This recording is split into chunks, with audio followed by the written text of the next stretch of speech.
تیسری چیز یہ ہوتی ہے کہ کوئی کام ایسا ہو گیا زندگی میں جس سے لوگ تانا دیتے ہیں، جیسے اللہ نہ کرے استغفر اللہ کوئی زنا کرتے پکڑا گیا، بدکاری کرتے پکڑا گیا، چوری کرتے پکڑا گیا۔ اور کچھ لوگ ایسے ہوتے ہیں نا کہ جو بڑے پارسا بنتے ہیں۔ پہلی بات تو یاد رکھنا چاہیے، اگر معاذ اللہ کوئی زنا کرتے پکڑا بھی گیا تو اس کو یہ ترغیب دی جائے، یعنی میں بہت بڑی بات کہہ رہا ہوں، یہ ایسا ہوتا نہیں ہے لیکن ایک بات بتا رہا ہوں، بدکاری میں کوئی پکڑا گیا، چوری میں کوئی پکڑا گیا تو ہمیں اس کو کہنا چاہیے کہ توبہ کر، چونکہ یہاں کوئی اسلامی حکومت تو ہے نہیں، یہاں کوئی اسلامی حکومت تو ہے نہیں کہ آپ جب وہ شرعی سزا کسی کو دیں، آپ کہیں اس کو توبہ کر، کیونکہ توبہ کا دروازہ کھلا ہوا ہے۔ اور حضور علیہ السلام کے دور میں ایسا ہوا کہ ایک صاحب آئے اور آنے کے بعد انہوں نے کہا کہ جو وہ معاذ اللہ مجھ سے زنا ہو گیا، تو حضور علیہ السلام نے کہا کہ تجھ سے زنا نہیں ہوا ہوگا، تو ایسی جو بک بک کر رہا ہے۔ اس نے کہا نہیں ہوا ہے۔ سرکار نے کہا جا یہاں سے۔ پھر اس نے کہا ہوا ہے، 4 بار اس نے جو وہ یہ بات کہی، اور سرکار نے فرمایا کہ اس کا منہ سونگو، کہیں یہ شراب کے نشے میں تو اس طرح کی بات نہیں کر رہا ہے۔ پھر کہا کہ نہیں حضور یہ نشے میں نہیں ہے، یہ کہ کہیں اس کو پاگل پن کا دورہ تو نہیں پڑتا ہے، جو اس طرح آنے والا خود کہہ رہا ہے کہ میں زنا کر کے آیا ہوں، اور حضور علیہ السلام اس کے عیب پہ کیسے پردے ڈال رہے کہ وہی تو نے نہیں کیا ہوگا، یعنی یہ چیز ہے۔ اور یہاں تو حال یہ ہے کہ کسی کو تھوڑا دیکھا تو زیادہ بدنام کیا۔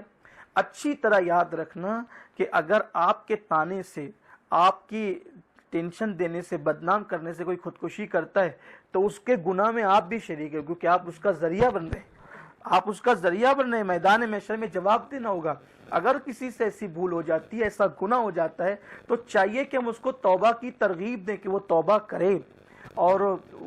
اس کو توبہ پر آمادہ کریں کہ وہ توبہ کرے۔ میرے پیارے آقا صلی اللہ علیہ وسلم کے پیارے دیوانوں، اگر وہ توبہ کر لیتا ہے اللہ تعالیٰ معاف کرتا ہے، اور وہ معاف کرنے والا ہے، توبہ کا دروازہ کھلا ہوا ہے۔ اور پھر اس کے بعد آپ دیکھیں کہ اگر معاذ اللہ کوئی ہمیں توبہ کی ترغیب نہیں دیتا، یا بدنام کرتا ہے، یا ٹینشن دیتا ہے، تو اس کے لیے تو یہ ہے کہ اگر وہ کوئی کسی مومن کو توبہ کے بعد بھی یعنی کہ دکھ دے، تانا دے اور اس کو ذلیل کرے، حدیث پاک میں آتا ہے کوئی مسلمان اگر گناہ سے توبہ کر لے، پھر اس کو کوئی اس کو تانا دے کر اس کو آر دلائے، اس کا دل دکھائے، تو آقا فرماتے ہیں صلی اللہ علیہ وآلہ وسلم کہ آر دلانے والا اس وقت تک نہیں مرے گا جب تک کہ وہ اس گناہ میں مبتلا ہو کر ذلیل نہ ہو جائے۔ یہ کہ پہلے تو ایسا تھا اور ویسا تھا، اور یہ کچھ لوگوں کا دھندا ہی ہے کہ ان کا کھانا ہی ہضم نہیں ہوتا جب تک کہ لوگوں کے معاملات وہ لے کر نہیں بیٹھ جاتے۔ حضور کی وعید جو حضور نے بیان فرمائی، ڈرو اس سے کہ کہیں تم اس بلا میں گرفتار ہو کر کے ذلیل نہ ہو جاؤ، رسوا نہ ہو جاؤ، تباہ برباد نہ ہو جاؤ۔ پھر بھی اگر لوگ نہیں مانتے، آپ کو ذلیل کرتے ہیں، رسوا کرتے ہیں، اگر اللہ نہ کرے کوئی گناہ ہو گیا، برائی ہو گئی، توبہ کیجئے، توبہ کا دروازہ کھلا ہوا ہے۔ بلکہ حدیث پاک میں آتا ہے کہ اگر کوئی گناہ ہو جائے اور بندہ سچی توبہ کر لے تو جس زمین کے حصے پر اس نے گناہ کیا تھا، اللہ اس زمین کو بھی بھلا دیتا ہے کہ اس پر کوئی گناہ ہوا تھا، تو اللہ اس کو معاف کرتا ہے۔ بڑے بڑے گنہگار توبہ کی، اللہ نے انہیں بخش دیا، اور صرف بخش نہیں بلکہ ولایت کا مقام عطا کیا۔ حضرت فضیل بن عیاض پہلے کی زندگی کیا تھی؟ لوگوں کا مال لوٹا کرتے تھے، توبہ کی، قطب الاقطاب بنے، بڑے ولی بنے، اور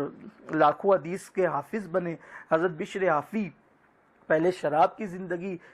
شراب میں زندگی گزری، پھر حضرت بشر حافی اتنے متقی پرہیزگار ہوئے کہ جب ان کا انتقال ہوا تو لوگوں نے کہا کہ آج گویا کہ خوف خدا دنیا سے اڑ گیا، خوف خدا دنیا سے چلا گیا، اور اتنے مقبول ہوئے اللہ کی بارگاہ میں کہ ننگے پیر جس گلی سے گزر جاتے وہ اس گلی کے اندر کبھی جانور گوبر نہیں کیا کرتے تھے، غلاظت نہیں کیا کرتے تھے۔ تو اللہ نے بڑے مرتبے عطا فرمائے توبہ کرنے والوں کو۔ تو اس کا حل جو ہے، ٹانے کا حل جو ہے وہ خودکشی کرنا نہیں ہے، سیکھو، جینا سیکھو، حوصلہ رکھو اور حوصلے کے ساتھ جیو، اور یہ سوچو کہ یہ چند لوگ مجھے عزت نہیں دیتے، لیکن توبہ کی برکت سے اللہ دوسرے لوگوں کے دلوں میں میرے لیے عزت اور محبت پیدا فرمائے گا۔ اور ہوتا ایسا ہے، جو توبہ کر لیتا ہے دھیرے دھیرے اس کا برا کردار لوگ بھولتے چلے جاتے ہیں، اور اللہ تعالیٰ کے نزدیک وہ عزت والا ہوتا ہے۔ لیکن لوگوں کو چاہیے کہ اگر کسی سے غلطی ہو جائے تو وہ اس کو تانا نہ دے،